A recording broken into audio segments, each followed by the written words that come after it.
Les Bleus ont frappé fort dans cet Euro et ils font aussi beaucoup de bruit sur le marché des transferts. On se retrouve tout de suite pour les dernières infos mercato de nos chers petits Français. Le JT de Foot Mercato avec Uber Eats.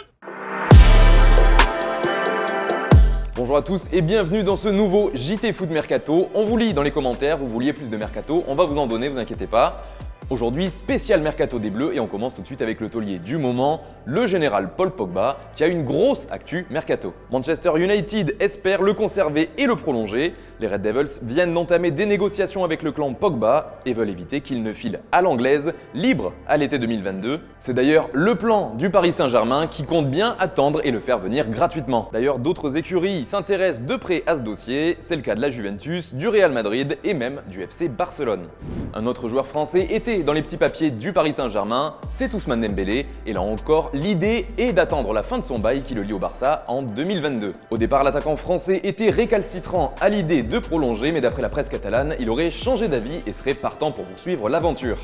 En revanche, le FC Barcelone ne compte pas du tout miser sur Antoine Griezmann, les Blaugrana l'ont même mis sur le marché des transferts. Pour l'instant, peu d'équipes semblent intéressées, on a d'abord parlé de l'Atlético de Madrid, puis surtout de la Juventus. La vieille dame est partante pour Griezmann en cas de départ de Cristiano Ronaldo.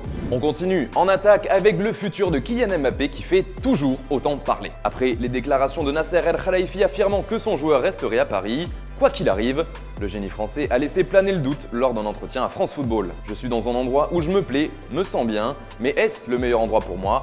Je n'ai pas encore la réponse. Forcément, du côté du Real Madrid, on reste en embuscade. La direction madrilène aimerait passer à l'attaque juste après la fin de l'Euro. Toujours avec la Casablanca, le futur de Raphaël Varane est lui aussi très flou. En fin de contrat, l'été prochain, il n'est pas sûr de prolonger et ne serait pas contre le fait de changer d'air. Plusieurs équipes le suivent avec intérêt, Manchester United, Chelsea et le PSG. D'ailleurs, d'après nos informations, le club francilien a déjà noué des contacts avec l'entourage du joueur pour prendre la température. Mais d'après la presse espagnole, le départ de Sergio Ramos, dont on parlera un peu plus tard dans ce JT, changerait tout. En effet, le Real veut maintenant le prolonger à tout prix, au point d'avoir refusé une première offre de Manchester United d'environ 58 millions d'euros. Il en faudra plus pour que Florentino Pérez accepte de le lâcher. La presse anglaise parle d'un montant de plus de 90 millions d'euros. Un petit point aussi sur les joueurs du Bayern Munich, et on commence d'abord avec le dossier Kingsley Coman. Il demanderait un plus gros salaire pour prolonger entre 16 et 17 millions d'euros et serait déçu de la proposition du Bayern, mais c'en est trop pour le club bavarois qui préfère le vendre.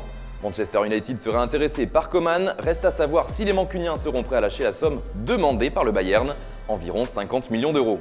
Le club allemand ne serait pas contre non plus un départ de Corentin Tolisso. Ce dernier intéresse notamment la Juventus qui avait déjà tenté de le récupérer l'été dernier. Pour Benjamin Pavard, il a expliqué récemment être heureux en Bavière mais qu'on ne savait jamais dans le football. Restera-t-il au Bayern ? Mystère. Mais il faut aussi bien sûr évoquer l'avenir d'Olivier Giroud. L'AC Milan était très chaud sur lui mais contre toute attente, Chelsea a choisi de le prolonger d'une saison en activant une option. L'idée était de ne pas le voir filer pour 0 €. L'avenir du Golioris est flou, lui aussi. En fin de contrat en 2022 avec Tottenham, il n'est pas sûr du tout de prolonger l'aventure à Londres. D'autant que les Spurs préparent déjà la suite en cherchant son successeur. Et puis son nom revient avec insistance du côté de la Roma, où José Mourinho aimerait le retrouver. On termine ce tour du mercato des Bleus avec le petit nouveau, Jules Koundé. Le défenseur de Séville a une énorme cote en ce moment et de nombreux clubs voudraient le signer.